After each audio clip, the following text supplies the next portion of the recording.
With technology getting better all the time, why does this, or this, or this make me so happy? To be honest, I haven't had a CRT in the house since I was probably like 8 or something like that. But a few months ago, my grandpa gave me this, which is just so pretty. Look at it. It's got the wood. This thing was made in, what? This thing was made in August of 1988. It's a Magnavox. It doesn't have component, it doesn't have composite. All we've got rocking on this thing is coax, which doesn't exactly lend itself to the best experience. So then my obsession led me to find this guy. He's a 1984 Trinitron, real pretty. Hearing that buzz of that CRT when you turn it on, or those little imperfections in the picture, might be the thing to take you right back to your childhood. Find me a better noise than this.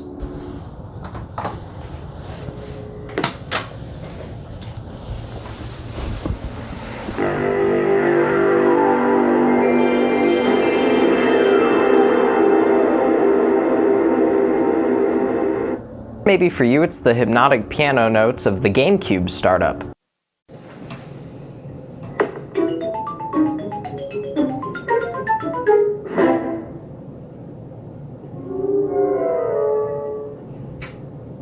Or the ethereal whirring of the PS2 startup.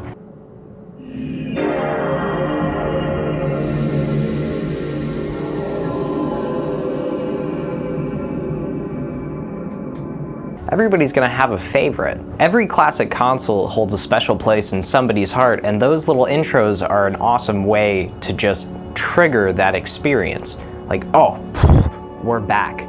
I'm 8 years old in my mom's basement again. There's just something so cool about physical media. Being able to go, okay, well, I wanna play Okami today, or I wanna play Legend of Zelda, or Tomb Raider, or the best trilogy in gaming. It's as easy as picking out what you want to play, grabbing your machine, putting it in, and hitting play. You're playing games. I've had this beat up old thing since before I was born. This thing was my mom's. And as you can see, he's been through the ringer. He got stepped on by my little brother a little while back. She's got some dust on her, but I assure you it plays. Never had this expansion card as a kid.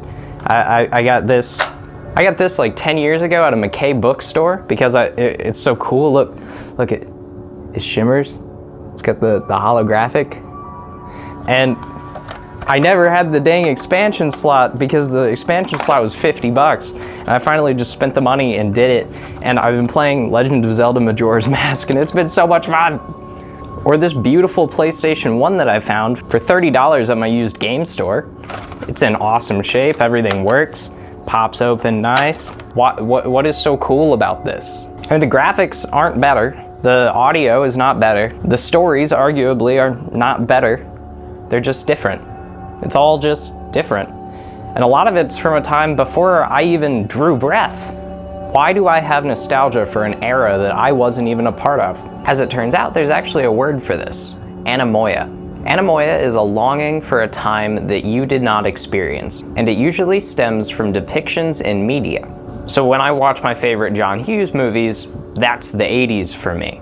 Or when I watch the new It movies, the 80s depicted in that is the 80s for me, because I wasn't around during the real 80s. I didn't see some of the injustices that were commonplace in the 80s. I never had to struggle like people did in the 80s. This romanticization of the past is nothing new. Almost every generation does it at some point or another. But I don't think any other era will really leave the lasting cultural impact and feeling of anemoia for so many people like the 1980s does. There's just something so special about how many different technologies were emerging at the time, the hairstyles, the clothes, the neon. There's just something so appealing about this idyllic view of the 1980s. One of my favorite depictions of the past is in Stephen King's 11/22/63. Bear with me just for a second, I won't be long. I just wanted to talk about books for a minute. Sue me. The way he romanticizes the late 1950s and early 60s is incredible. It's so beautiful, it's so utopian, It gives the vibe of like your grandpa telling you about how the 50s were. I think it's all perfectly summed up in this paragraph about root beer. He opened an ice cream freezer and removed a frosty mug roughly the size of a lemonade pitcher. He filled it up from the tap and I could smell the root beer, rich and strong. He scraped the foam off the top with the handle of a wooden spoon, then filled it all the way to the top and set it down on the counter. There you go, that and the paper will be 18 cents, plus one for the governor. I handed over one of Al's vintage dollars and Frank 1.0 made the change. I sipped through the foam on top and was amazed. It was full, tasty all the way through. I don't know how to express it any better than that. This 50 years gone world smelled worse than I ever would have expected, but it tasted a whole hell of a lot better. Somehow this tiny little paragraph about drinking root beer just transports you to this place. The rest of the book is damn good, so go read this one. Or what about when the opposite is true, like in Cormac McCarthy's Blood Meridian? McCarthy dives into the world of the 1850s on the border of Texas and Mexico and then into Mexico. It's dark, it's gritty, it's violent, and it's real. There's no Clint Eastwood effect here. There's not heroes and villains, there's just people and worse people. And you're seeing all of this through the eyes of a child, the kid. You don't even get to know his name. With two extremely different ways to view the past, is there a correct one? Is Stephen King doing it right and is McCarthy doing it wrong, or is it the other way around? Or are both ways valid? Some would argue that to raise up anything as an ideal is irresponsible. To view anything from just one point of view or one way of thinking is never going to give you the full story. To some people, they really did lead those perfect little lives in the 1950s or the 1850s or the 1980s. But for the most part, people just led lives. If you want more out of your life, you have to make something for it. In a time when home prices are skyrocketing, families are shrinking, and depression is on the rise, maybe that's why we're looking to the past for refuge. You just got finished with dinner and the phone rings. It's the school and you have a snow day tomorrow. So you run down to the basement, turn on the Xbox, PlayStation, Nintendo, whatever you have, and you play video games all night. You fall asleep on the couch and you wake up and you go find your friends. There are few feelings that are really so special as a childhood snow day. Because of that moment, in your memories and in your imagination, the possibilities are endless. You could do whatever you want. Whether you're gonna go sledding or throw snowballs at the weird kid, me, or build snow forts. Or maybe you get a couple friends over and you watch the entire extended Lord of the Rings trilogy all in a row, no breaks. That sudden onset freedom of choice was so freeing as a kid, but now we have this freedom of choice all the time. And you know what, folks? I don't like it. I don't like making decisions at all, especially in tech though. I've got to figure out what game I want to play. I've got to figure out what movie I'm going to watch. And we have so many freaking choices. Every console on the market right now has something to offer. Games are cheaper than ever, and TVs are cheaper than ever. You could get this thing. I got this for $12.50. I'm sorry, let me interrupt. Little story time. We'll get back.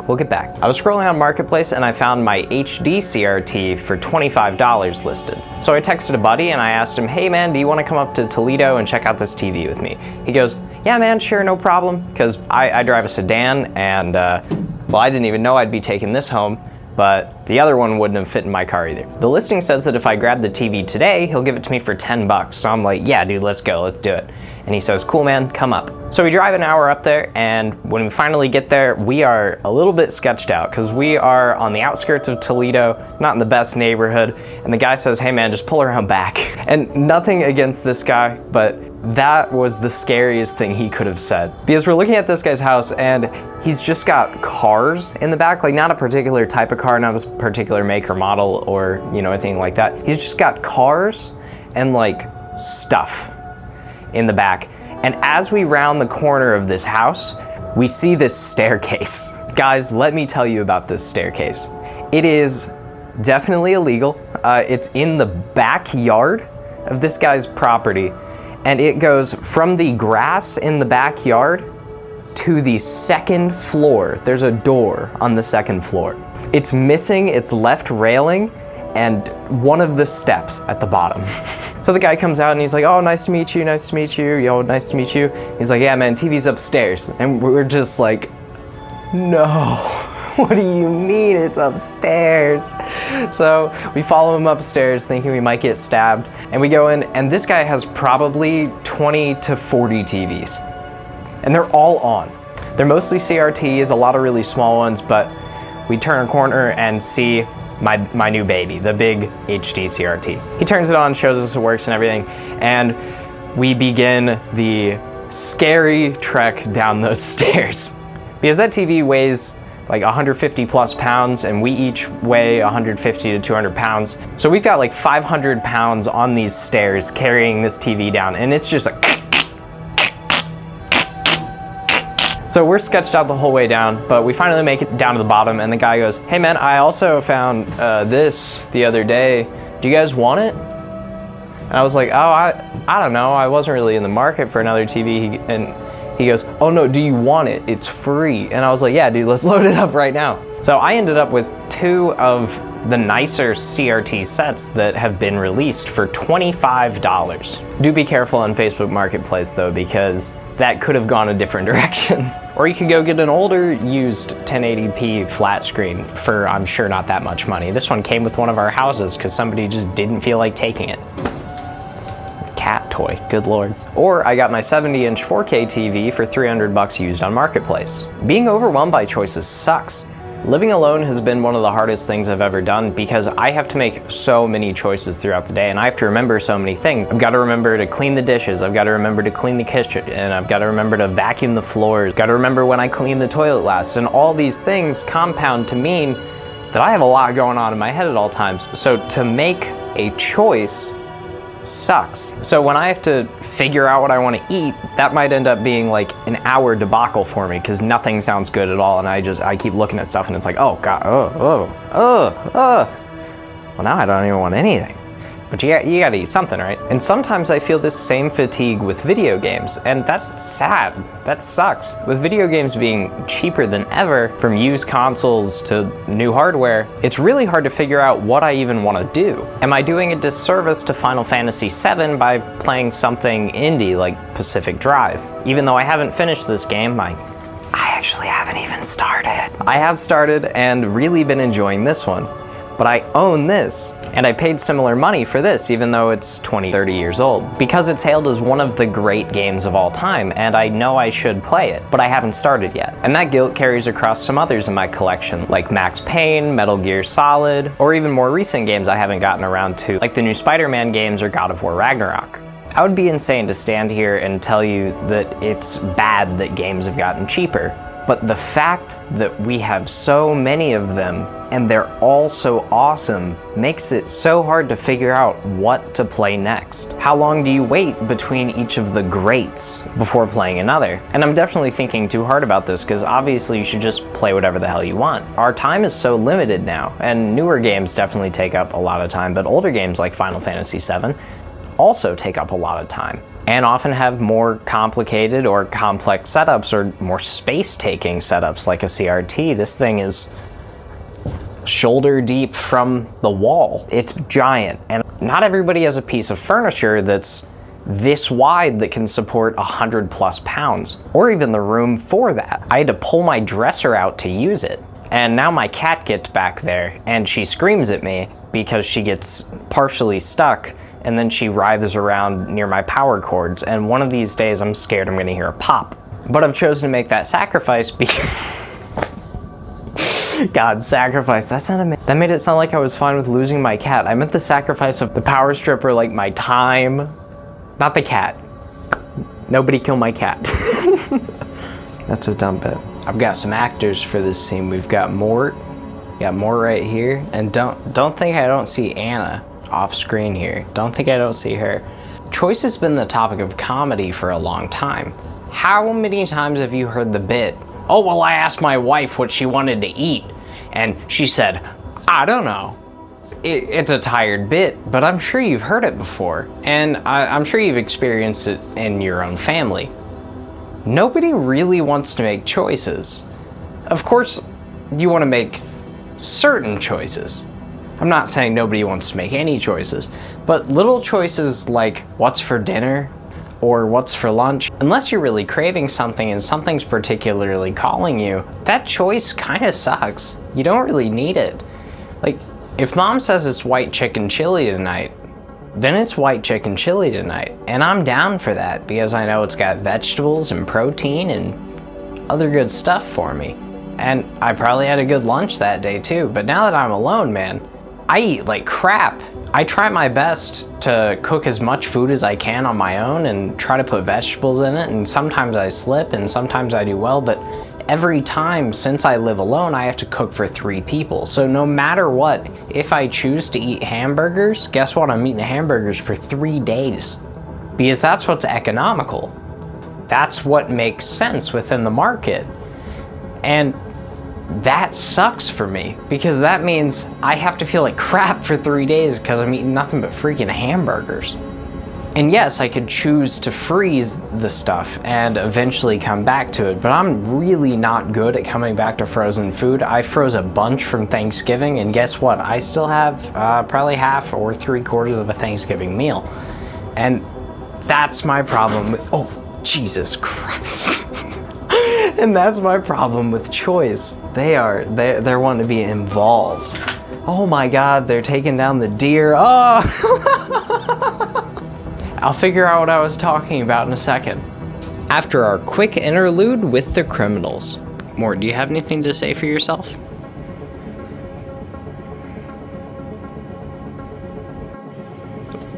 Would you like to say anything for your crimes? Yeah? What was that?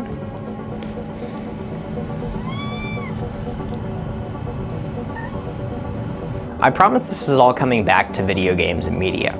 If we continue the freezer analogy forward, the frozen games are going to be your backlog, and we'll also let that include games that were released on systems that are older than your current. Fresh hot food is going to be games like this that you bought recently or reside on your current system. It's no surprise that as games get more complex and graphically impressive and engaging, that you'd be drawn to keep playing those newer, better games. But as your freezer piles up, just as it does in your house, you start to feel guilty that you haven't eaten that food yet. This might be an actual physical backlog of games like I have, or it could just be, the top 50 greatest games list of all time, and you might want to play those games sometime in your life because somebody said they were the 50 best games of all time, right? Whatever's in your freezer may start to haunt you, but no one person could ever play all of the best games ever, because it's subjective as to what the best game ever is, so it's whatever's calling you at the time. I already have to make so many choices in my life, so choosing another video game, another experience, another movie, another TV show, sometimes it's just too overwhelming. So a lot of people have actually cut that choice out of their gaming. I can't even count how many people I know who only play 1 or 2 games. Make it Call of Duty, League of Legends, Rocket League, or any of the other various always online games. I think that those people are running from choice. Choice is this nasty paradox where, of course you want some. If you had none, it would stink. Your life would be gray and dull and without any fun.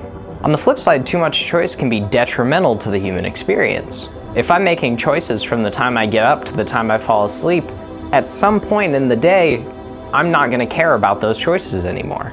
And you might be different. Maybe you love making choices, but I don't, and I think a lot of people are probably with me. When I was a kid, I could only afford 1 game at a time, so I got so invested in every single game that I played, and there was no choice, because I probably traded in every other game that I had to buy that game.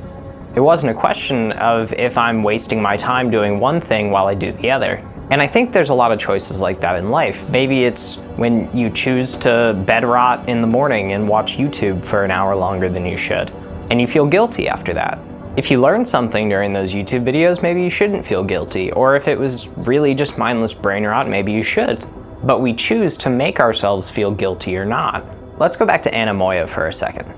Maybe you're in your early 30s and you have some young kids and a wife, and somehow you've stumbled across this video.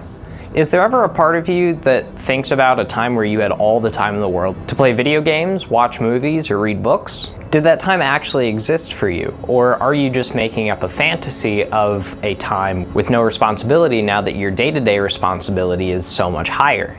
Maybe back then you only had one TV in the house, so your time with the TV was actually extremely limited. Or if you did have multiple TVs, maybe your parents put restrictions on how long you could play, or what kinds of games you could play. I wasn't allowed to play rated M games until I was like 13, 14, and even then I had to go on Common Sense Media and justify to my parents why I should be allowed to play a game and why I was mature enough to handle it. Now I just walk into the game store and buy whatever I want. So why now, during a time where we can play anything we want, do so many people choose to play one game? I think a lot of it is comfort in the known. They know if they continue to play that one game, they will continue to get the same experience out of it, the same amount of fun, as long as it continues to be fun for them. But trying something new, learning a new control scheme, jumping into a whole new world, new story, might be daunting for them. At first glance, nostalgia and choice have almost nothing to do with each other. Nostalgia is often thought of as this thing that you can't create. It's a feeling that you get when you do something that maybe you used to do during your childhood.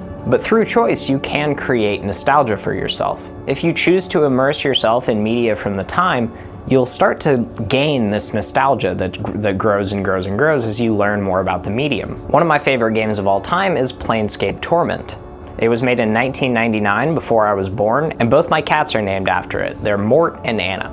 I didn't play that game until I was 21 years old, but now every time I boot it up, I feel a nostalgia for it, even though that memory is only a year old. With memory being as fickle as it is, it's not that far-fetched to say that someone could create that feeling of nostalgia for themselves through choice. My question for the comments today is going to be, is that manufactured nostalgia, or anemoia, any less real than the real thing? Looking back at my childhood, the things that I thought were the coolest were things that were made before I was. I've always liked old cars and old consoles and old TVs and other cool antiques. Just because I wasn't there when it happened, does that make my experience any less valid? Thank you guys for watching the video today. I really appreciate you stopping by and listening to me ramble for 20 minutes. It's more than I could ever ask for, so thank you guys so much. I realized this was a little bit more of a rambly, no structure sort of video, so if you didn't like it, let me know in the comments, and if you did like it, also let me know that. But I've had a great time talking to you guys, and it's been really cool to make this video. Thanks.